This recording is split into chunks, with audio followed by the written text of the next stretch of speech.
세월호 유가족 등 민간인을 불법 사찰한 혐의로 검찰 수사를 받던 이재수 전 국군 기무사령관이 서울 송파구의 13층 빌딩에서 투신해 숨졌습니다.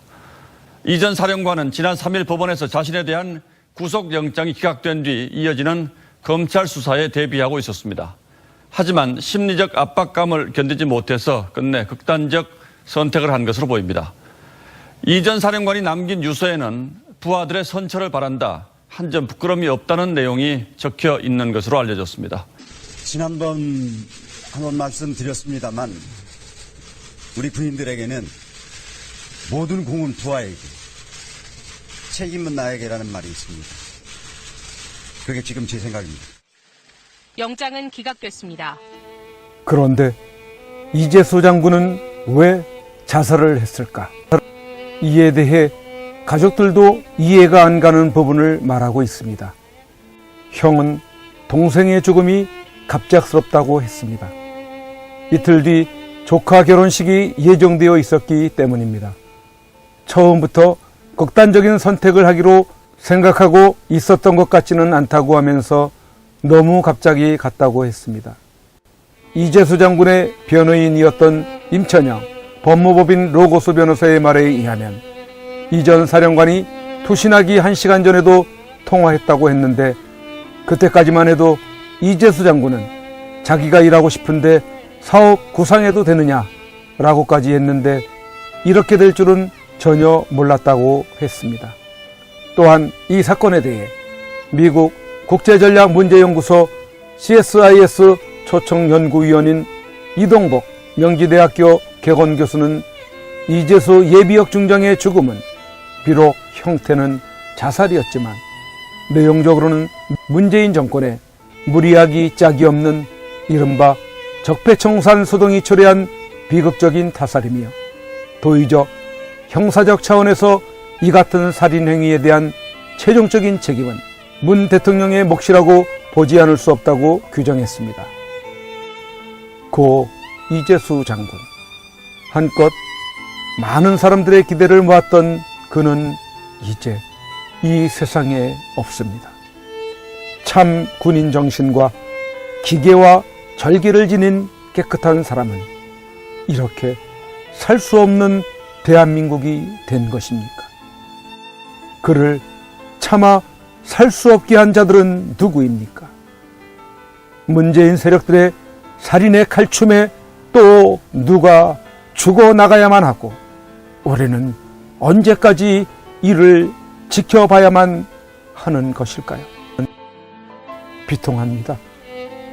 우리가 기다리고 기댈 수 있는 의로운 분들이 하나 둘씩 우리 곁을 떠나 다시는 볼 수 없을 뿐 아니라 같은 하늘 아래 그 어디에서도 함께 호흡하고 있지 않다는 생각에 절망스럽기까지 합니다. 고 이재수 장군이 남겼다는 마지막 말을 다시금 되새겨 봅니다. 세월호 사고 시 기무사와 기무부대원들은 정말 헌신적으로 최선을 다했습니다. 5년이 다 되어가는 지금 그때의 일을 사찰로 단죄한다니 정말 안타깝습니다. 지금까지 살아오며 한 점 부끄러움 없이 살았지만 전역 이후 복잡한 정치 상황과 얽혀 제대로 되는 일을 할 기회를 얻지 못했습니다. 지금 모처럼 여러 비즈니스를 의욕적으로 추진하고 있는 즈음에 이런 일이 발생하여 여러 사람에게 미안합니다. 영장 심사를 담당해준 판사님께 경의를 표하며 이번 일로 어려운 지경에 빠지지 않기를 바랄 뿐입니다. 검찰 측에게도 미안하며 내가 모든 것을 안고 가는 것으로 하고 모두에게 관대한 처분을 바랍니다. 군, 검찰 및 재판부에 간곡하게 부탁합니다. 가족, 친지, 그리고 나를 그동안 성원해준 모든 분들께 정말 죄송하며 용서를 구합니다. 군을 사랑했던 선후배 동료들께 누를 끼쳐 죄송하고 다시 한번 사과를 드립니다. 사랑하는 가족들도 더욱 힘내서 열심히 살아가길 바랍니다. 60평생 잘 살다가 갑니다. 모두들 안녕히 계십시오. 제 인생에서 제가 사랑했던 분들이 아무 말 한마디 없이 갑자기 저를 떠나는 것이 상당히 괴롭습니다. 지금은 제 친구가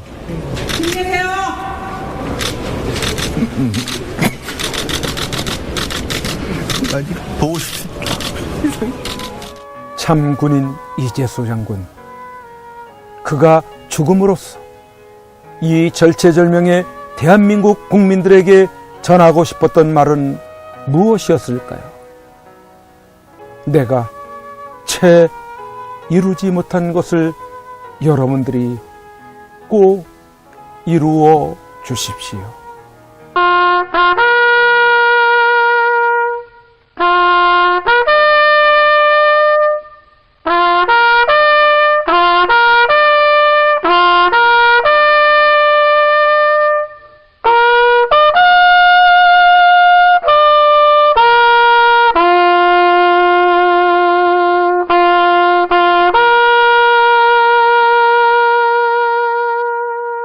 제18대 대통령에 당선된 박근혜 대통령은 51.6%인 1,500만 여표로 대한민국의 최초 여성 대통령이 되셨습니다.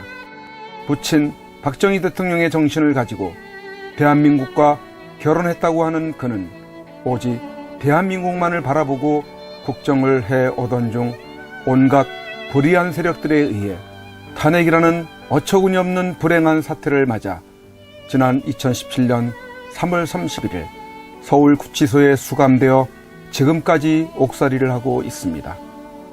시간이 지나면서 박근혜 대통령의 결백이 알려지고 있는 가운데 분노하고 있지만 정작 박근혜 대통령께서는 구치소 안에서 홀로 꿋꿋이 투쟁을 하며 3년, 30년, 300년을 구형하던 불의한 재판에 타협하지 않고 계십니다. 박근혜 대통령의 존재가 정의와 자유를 사랑하는 정의로운 국민들의 희망일 것입니다.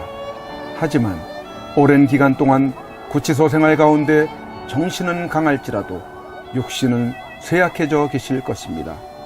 이에 여러 국민들의 도움이 절실히 필요합니다. 그것은 바로 엽서와 서신 보내기입니다. 지금까지 엽서 서신 보내기에 동참한 국민들은 약 15,000명 내외로 보여집니다. 이는 박근혜 대통령을 18대 대통령으로 선택해 주신 유권자 1,500만 명의 0.1%에 해당하는 아주 적은 수치입니다. 대통령께서 더욱 꿋꿋하게 버티시게 하는 힘은 국민 여러분들의 관심 어린 서신입니다. 아직까지 동참하지 못하고 계시는 국민들께서 적어도 10% 정도인 150만 명은 엽서 서신 보내기에 꼭 참여하셔서 대통령을 다시 볼 수 있을 때까지 이 일에 함께 해주시면 좋겠습니다. 매일같이 산더미처럼 배달되는 여러분들의 엽서 서신을 통해 대통령께서는 크게 힘을 얻게 될 것입니다.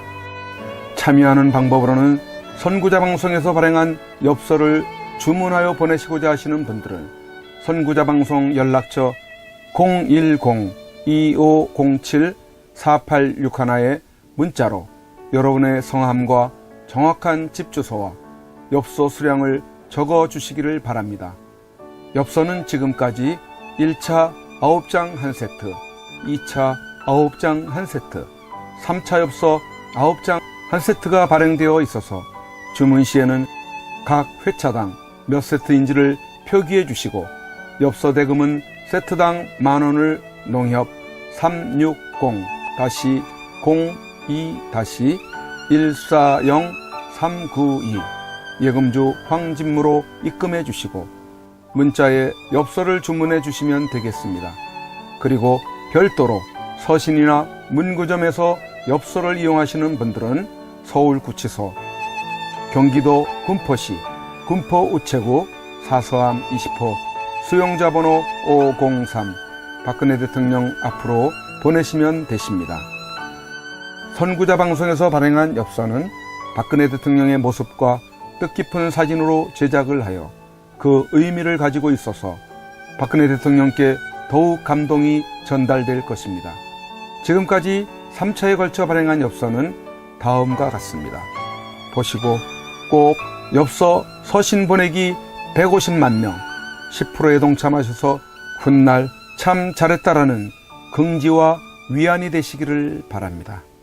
내가 가는 길이 험하고 멀지라도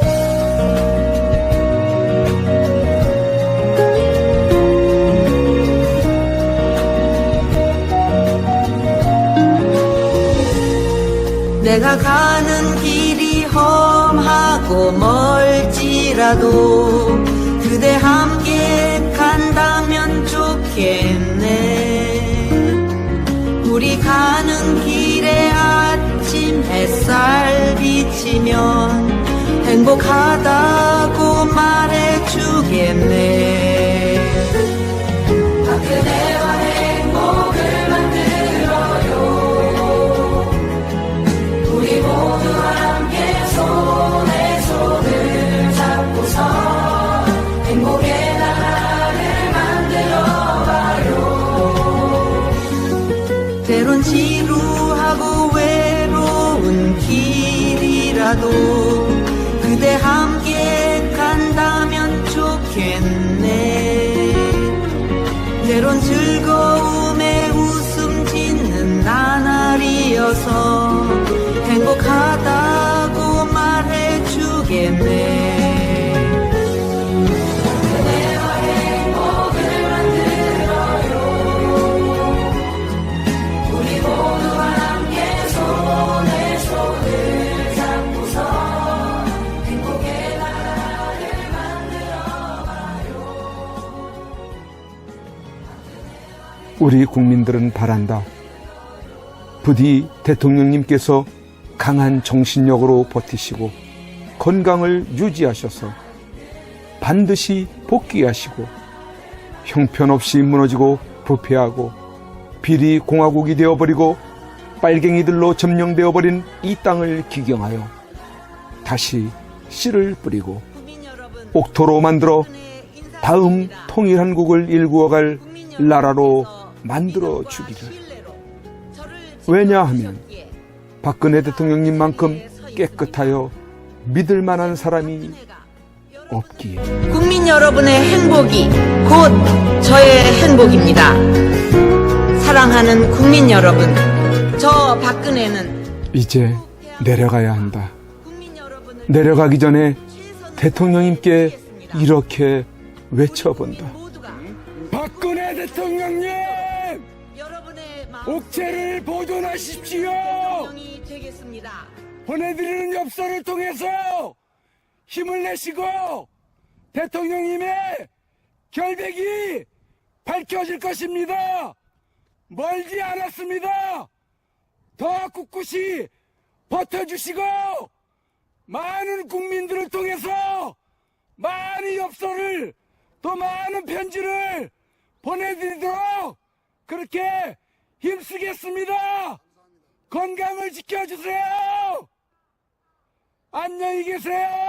그대와 행복을 만들